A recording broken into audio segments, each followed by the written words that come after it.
This is the art walk, as we all know. And one of the things we talked about is, you know, with all of the art that's going on downtown, and if you get a chance, look at the art that's on the wall behind there. The title of the art behind there is "When Darkness Comes, What Brings Us to the Light." When we think of art, there is no more important art than designing a child. All of you who are parents, all of you who work with children, all of us in this community know there is nothing more important than creating children who have hope and resilience. And when we think of that, we can create children on the left up there that see sunshine and light and bright colors and hope, or we can create children on the right that see darkness and dragons. And our goal tonight is to talk about, even when somebody sees darkness and dragons in their childhood, how do we help them move toward the light? So if you get a chance, I hope you do take a look at what some of the kids at St. Paul's have created back there, because what you'll see is the same things I'm going to be talking about and Schylar's going to be talking about in terms of resilience of children. So the one thing, like all good practitioners, we'll start out by talking about what not to do. One of the things we know is that we cannot eradicate stress in children. Our lives are stressful. Children's lives are stressful. But what we can do is stop the adverse childhood experiences from mounting up in children. We can stop toxic stress in children. And it's that toxic stress that I'm going to be referring to in adverse childhood experiences. Adverse childhood experiences started out with a study of about 17,000 people, middle-class, white, educated people in California. They were all insured, so they were sort of, you know, middle-class folks. They were all adults. And what they looked at Kaiser Permanente was, if we looked back into these people's lives, what could predict their health or their ill health as adults? None of these people were presenting with mental health issues. They were reasonably healthy. So they wanted to look at what factors would predict adult health or ill health.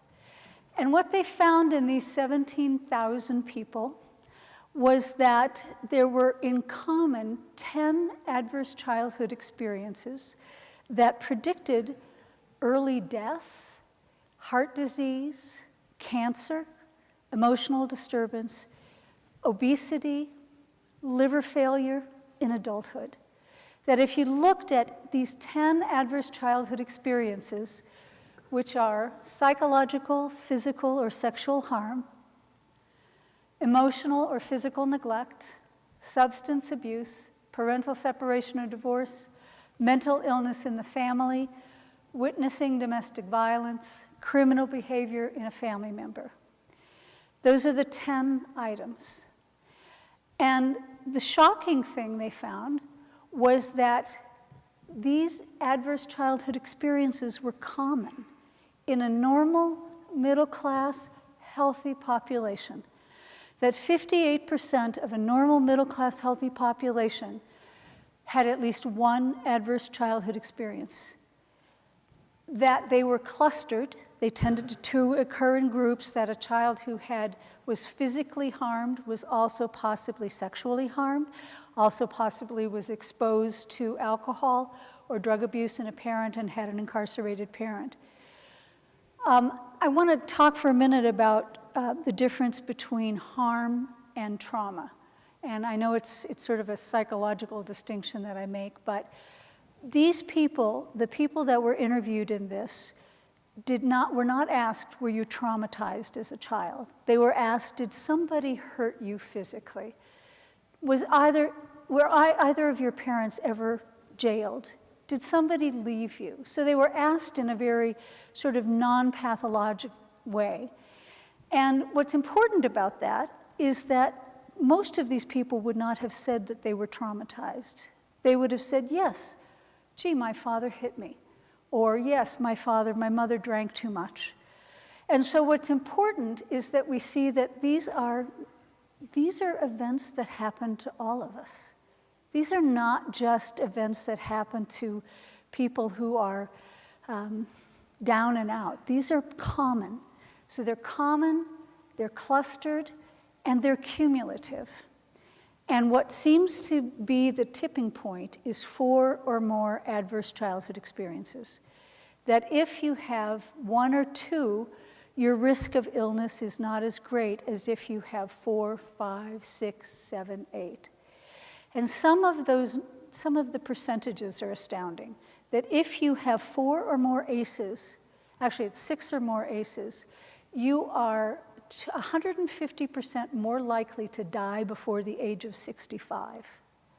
So that's the astounding thing about this, is that what they found is that these adverse childhood experiences didn't just lead to emotional disturbance, they led to physical illness.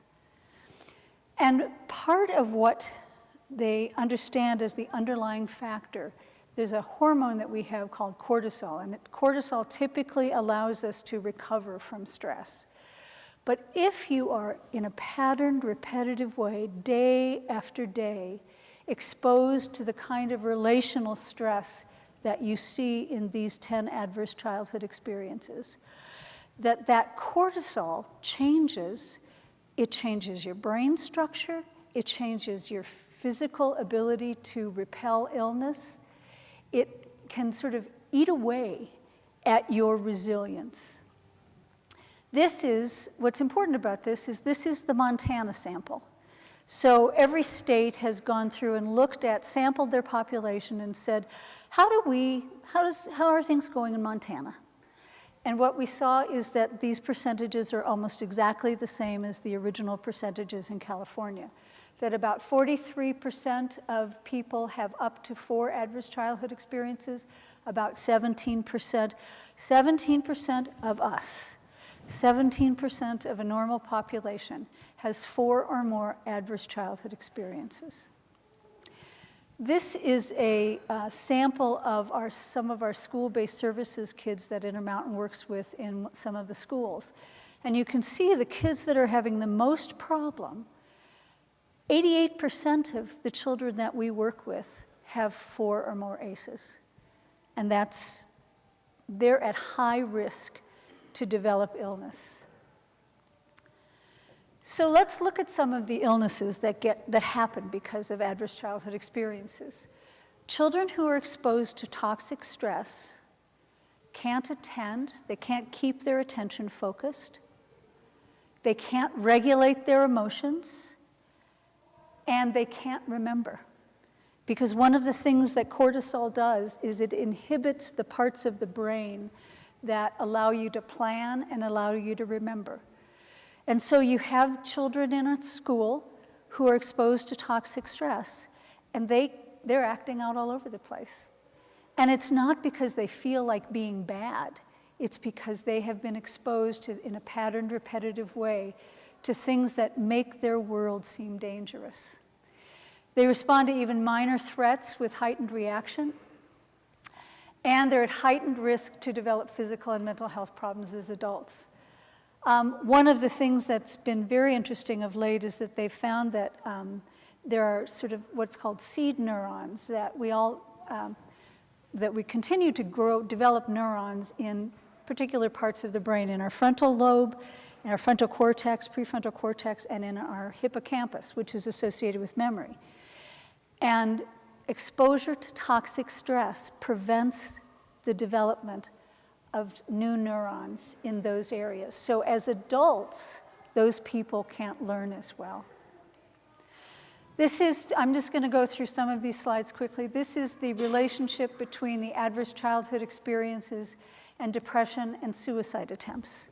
And so what you see is, and this is as adults. So as adults, they are saying, this happened to me as a child.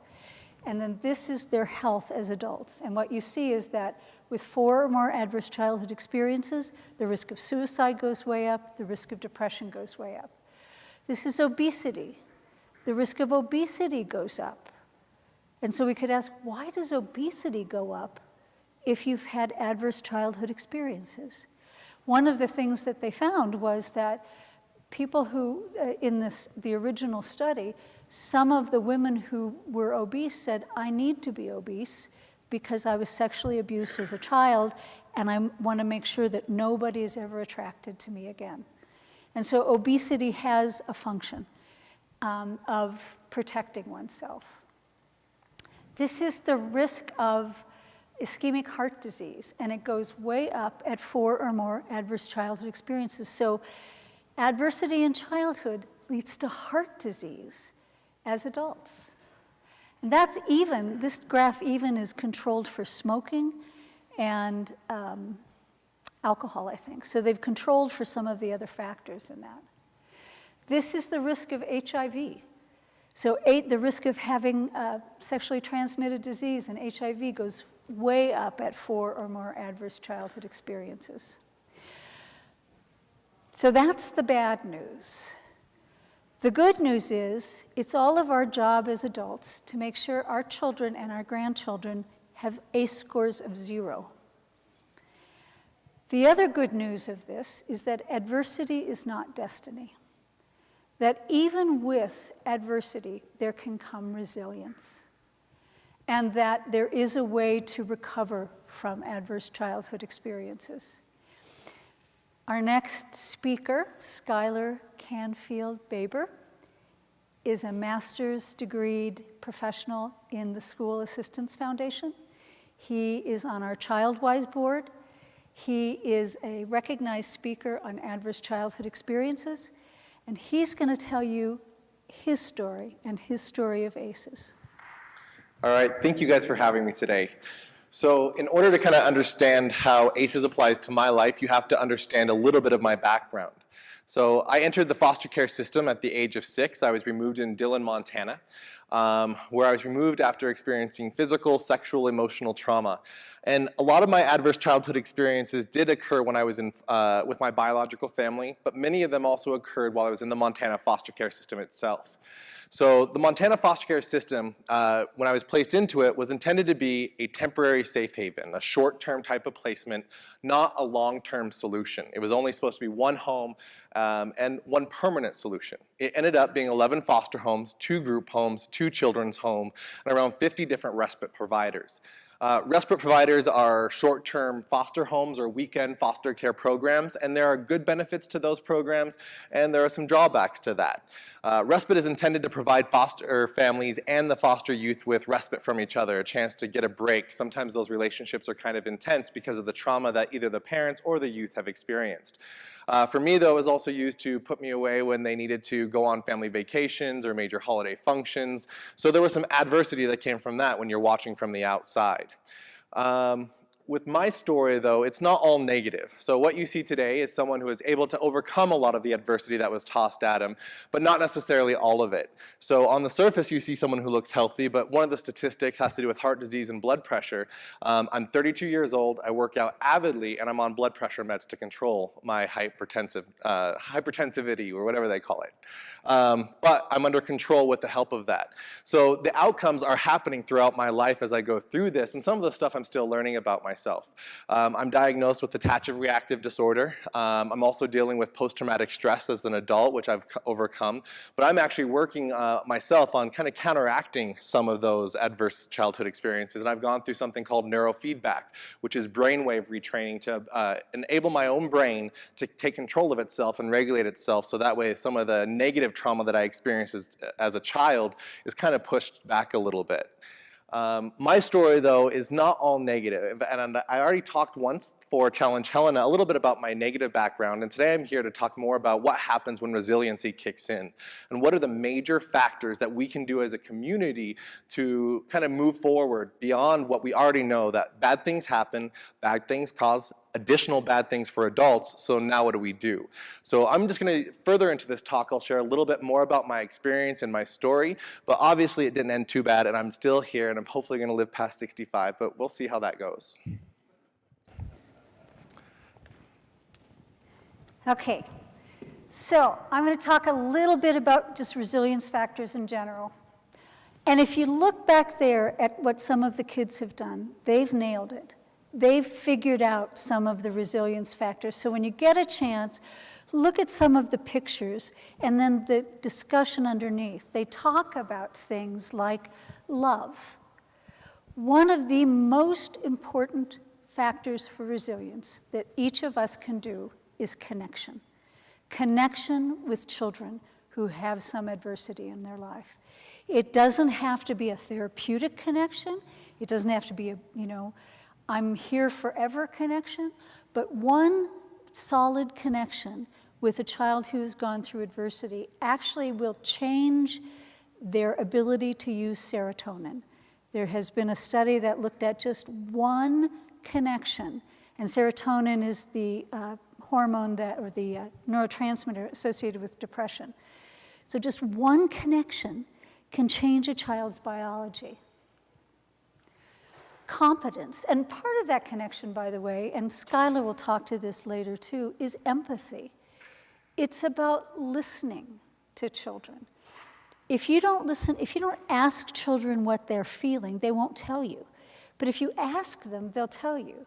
And Kim Gardner, who works in our school-based services program, says, ask and listen, ask and listen, ask and listen, ask and listen. You got to ask what they're feeling and then listen to them, and then ask again, and then listen again. And listen by putting yourself in their place. So that's one of those things I think that we can do as a community. If you see a kiddo who's struggling in school, if you see a kiddo who's struggling in the church, ask and listen. The second one is a sense of competence. And I think this one sort of comes easier to most of us, is kids are good at something. All kids are good at something. They can ride a bike, they can throw a football, they can make art. A sense of competence is one of those things that can create resilience so that even if there's been exposure to adversity, they can feel better about themselves. Contributing. One of the things we do, our chaplain at Intermountain, Chris Hoy, does, is make sure that at Christmas time that all of the kids that we're working with, that are in residence, that we're treating, are creating Christmas boxes for Mission in Africa, so that they're contributing something, so that they feel like they have something to give to somebody else. And I know we do that at St. Paul's as well. I know that most churches do that. That sense of giving of yourself to someone else is a vital part of resilience. Coping, giving children coping strategies. Do they have to just storm off? Is there some other way that they can cope with their upset? Belonging is a way of coping. For some people, for some children, faith is a way of coping. But one of the things that Schylar has talked about is that it's not always. There are people that beat children up with faith, and that isn't helpful. But the sense that we see in the back wall there, that there is something beyond me that helps me find the light, that's what helps children. Exercise helps, hope, encouragement, never giving up, problem solving, those are all coping. And then a sense of control. And a sense of control means that you, kiddo, can make a choice about what you want to do in your life. You can either decide that you're going to, destroy things, or that you're going to build things. And so one of the things that I want to stress is that a sense of control and a building resilience doesn't mean giving in to children. It doesn't mean, gee, it's all hugs and kisses and everything is lovely. It means there are boundaries. And there are boundaries that are good for children, and that we'll keep those boundaries. And within those boundaries and consequences, we'll figure out what we do for a relationship. Realistic consequences, providing opportunities to move forward. So those are some of the general aspects of resilience that I think we can do as adults to help children. And now Schylar's going to talk about how it worked in his life. So with me, resilience. So with me, resiliency was a complex matter, and a lot of it didn't happen until necessarily after I aged out of the foster care system. But there were a lot of things that happened along the way in my 11 years in the foster care system. And one of the most important factors, and I'm still very connected to them today as well as the Methodist churches, would be Intermountain Children's Home, or what they used to call DEEC. When I entered foster care, I was fully equipped to take care of my younger brother at the age of 6. And I was a child that, part of my survival technique was to put on a mask so that the world could never see how vulnerable I was. So I was prepared to look as if the world was just fine, no matter what was coming at me, what it was seeing at home, or the marks or bruises or whatever was appearing on me. My face would never kind of allow you to see beyond that. So I went to Intermountain, and Intermountain had a unique attachment model where they kind of connect you with a mom and a dad type figure within the cottages that they had. And to be honest, I hated it. It was terrible in the beginning. But what they end up doing with you is they end up connecting you with an adult, even if you don't like it. At that time, to me, adults were a threat. They were people that were out to get you. They had really weird behaviors, and they liked to do things that I didn't understand, and they liked to take away my control. And every time that I had given up that control, it had been abused and used against me. So at Intermountain, it was much different, though. So they started with like a belt loop. You had to follow a staff around on their belt loop, and that type of physical contact for a child that's never been held or hugged or any of that type of stuff is really torture to even be touching someone's belt loop. But eventually that belt loop evolved into holdings and huggings and having personal times with a mother and father type figure. And even going back, some of their stuff was non-traditional, like some things like bottle feedings or games that you play with your child before they go to bed. So I had to relive some of those. And Intermountain was incredible at breaking down a lot of my walls at the time. But the unfortunate part was I was sent back into the foster care system before they had a lot of their really cool services that they have today. So in Intermountain, they taught me what it meant to be part of a community. They taught me that there was such a thing as appropriate contact where it wasn't going to hurt you and that you could be safe and be yourself, and even show the anger, the fear, and all of that stuff that came with it. But being part of a community is vital for these types of youth who have been in some ways segregated from others or told that they're never going to be anything, or they've been shown that the only way to get attention is through kicking and screaming and being angry and being abusive and all of the type of things that repeat in the cycle. For me, you'll notice that my name was hyphenated, Schylar Canfield-Baber. For me, the person that really reached into my life, and I like to use him in this just because he follows me throughout my life, so he might as well follow me throughout my speaking as well, and he has allowed me to use his image, would be my 6th grade music teacher. At that time, I was placed in a home directly out of Intermountain that turned out to be incredibly abusive. There was a lot of negative stuff going on in the home through both the foster parents as well as the biological siblings. But instead of getting involved and calling the cops, because as many of you know, it's not necessarily that easy for a teacher just to step in and say, this kid's being abused, go fix it.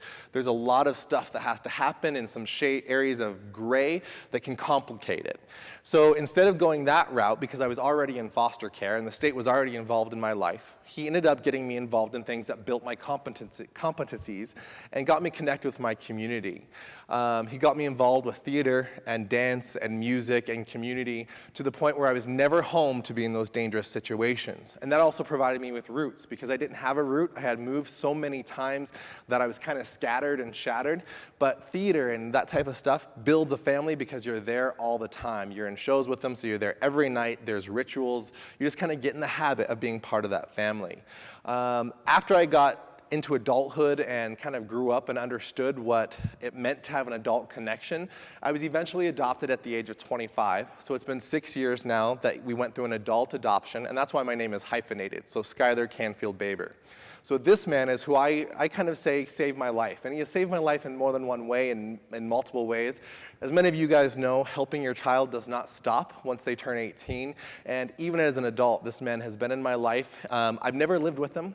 I've gone to his house for weekends and for holidays, but I've never really, had that relationship where he's never had to discipline me. He's never had to be the person that I checked in with. He's just been the person that has always been there no matter what.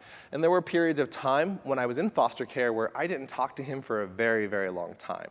So the power of community is that you don't necessarily have to be a foster parent. You don't have to be someone who sees this child every day. Just be there, listen, and be willing to be that anchor is just as powerful as accepting someone into your home. I also developed a sense of community. In high school, and this was something I was speaking about previously, there was an article ran on me in high school during graduation. So if you don't know, only 2% of foster youth go on to obtain a bachelor's degree, so it's a very small amount. I'm the first person in my family to graduate from high school, to let alone go on to college, to go on to get a master's degree. This year, they ended up doing just an article on me. They told me they were going to do an article on everybody and on multiple kids from different schools, but they ended up just running me on the front page of the paper, and that was way more attention than I'd ever had before, and thankfully it was on the front page of the paper for this and not something else, right? But this announcement on the front page of the Helena newspaper kind of caused a ripple effect in my life. It was the first time that I realized that, wow, people are watching me. They're paying attention to what I'm doing and where I'm going, and that it's okay for me to overcome obstacles, and that they're going to follow me in the good stuff as well as the bad stuff. This turned into something even bigger, so I went to school on Monday after the article came out, and I had no idea about the newspaper. I didn't really even have a newspaper myself. So when I went into school, teachers were looking at me funny, and students were looking at me kind of odd, and they were all really friendly, which was kind of bizarre. But I ended up being called to the principal's office, and for me, education became a survival's technique. So I did not want to go to the principal's office, especially the last week of graduation. That is the last place you want to go. Well, I ended up going in, and they had a backpack stuffed with cards that have arrived over the weekend from teachers and people from the community, and brand new, very beautiful backpack. And the principal looked at me and said, "We're so proud of you that you're graduating from high school and that you're one of our students and that you're graduating from Helena High, and congratulations." And he showed me this article, and I was just blown away. I wasn't in trouble. It was kind of nice. And for the last week of school, I had way more attention than I'd ever had leading up to that point for positive attributes in my life. Throughout this, though, building competencies led me to the ability to graduate from high school. Building a community led me to being able to graduate from high school. The image that you see here is my senior year. I was King Arthur in Helena High's play. Yeah, the costumes, that's a funny picture. But that was part of my community. I was a Grand Street Theater kid, which when this building was actually being created, I used to walk by it to do rehearsals at Grand Street Theater. And that also was part of my community. All the kids, so a lot of your kids are in those types of programs, that became my family. The directors, the choreographers, that became people that kind of became my role models. And I'm still in touch with many of those people today. I also got involved in choir, which another great picture came from our yearbook. But that also was a continuation of my abilities, that it taught me that you could be in front of people and you can still get attention by not doing bad things, that they're going to follow you and they enjoyed following you because you're doing things that also can draw some positive attention. As I grew, I still aged out of the system with a lot of anger, a lot of frustration, a lot of confusion. But what really kind of solidified my roots to the community is my involvement with an organization called Foster Club, the National Network for Youth in Foster Care. I started as an intern in college for these people, and what they do is they take foster youth, adoptive youth, and kinship youth from all over the country who have different varying backgrounds. Some are very good, some had one foster placement or never experienced true foster care themselves, to some of us that have some pretty traumatic stories. Both are very powerful when you're talking to people involved with foster care and faith and overcoming obstacles. So for me, my background was a little bit grim, and I used to think that my story was really scary, but I also learned through this program that my story compared to some other people's is a walk in the park, and that I'm very humble to have the life that I've been given because it could have been a heck of a lot worse. But Foster Club provided that final route that kind of launched off into everything, where it taught me that my negative story had power if I learned how to use it right. And not only power in my life, but in the life of other people's. So I started talking to legislators. I worked on a national campaign called the Kids Are Waiting Campaign, Reform Foster Care Now. It led to a national bill that was the first of its kind in about a decade to 20 years. And it was the Fostering Connections to Adoption Act of 2008. And that was a significant piece of legislation that provided states with the ability to increase the age of foster care to 21, provide adoption incentives to families, and do all sorts of other things based on the state's options. And now I serve on the board of directors for Foster Club, I serve on the board of directors for Childwise, and I'm a past president of Montana CASA. And Montana CASA served over 1,000 abused and neglected children and has 15 programs. So my story has provided me with the experience and the ability to be one of the leadership members of these organizations that are really trying to make a difference in the lives of youth today. And this is my volunteer work. In my real life, I'm an outreach manager for the Student Assistance Foundation, and I help students plan and pay for education, because that's also something that I'm passionate about, is using education to take control of your life and move it forward. It's a very powerful resource. So a lot of me being successful for me comes down to my control. So I was allowed to live on my own at 16 through AWARE, through a program where I had my own apartment. The state came and checked on me to make sure I'm not doing drugs, that I'm eating, and that I'm not expelled from school, and that I'm going to work. Besides that, it was more of a hands-off approach, where they actually gave me the control of my life back and said, you can take care of yourself, let's see if you can really do it. My education became my survival technique, because instead of turning to many other things, education became the tool that I could distract myself from the world around me. No matter how grim it got, I could use school and education to continue to root myself and to continue to build my community. Relationships became important. My adoptive father, as well as many of my closest friends, they were also my anchors for a very long time, because once I aged out of care, the anchors that I had created were severed, because as you know, high school kids go on to college and move away, communities change, people grow, and I had to continually rebuild that connection, except for my adoptive father, because he was the one anchor that continues to remain there today. And then keeping emotionally and physically healthy. Before I had worked with the adverse childhood experiences, I had been having a whole slew of stuff that was coming up that I did not understand, why I was having high blood pressure, why I had certain things going on mentally with my stress and anxiety disorders. But once I started working with the ACE study, it was like a light flipped on, and I'm like, well, no wonder I have high blood pressure, because that's what my brain is dealing with right now. Or no wonder I can't remember parts of my childhood, because I'm protecting myself and because my brain is wired differently than others. So creating relationships and controlling both my emotional and physical state also became a technique, which you can also control your emotional and physical state in other methods, but I've been trying to focus on primarily the healthier methods for controlling that. All right.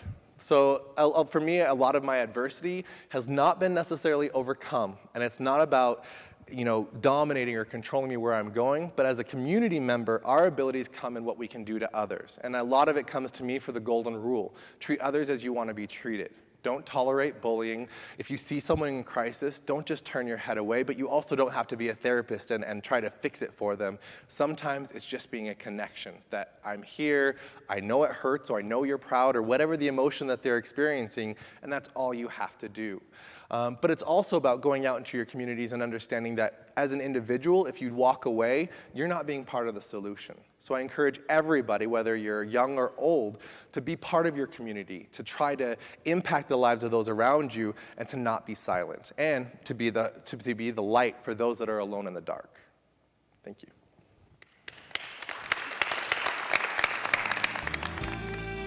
This service is brought to you from St. Paul's United Methodist Church in Helena, Montana. We are located at 80 East Lawrence Street. Our senior pastor is Marianne Neeson, and our associate pastor is Tyler Amundsen. We hope this ministry is of value to you.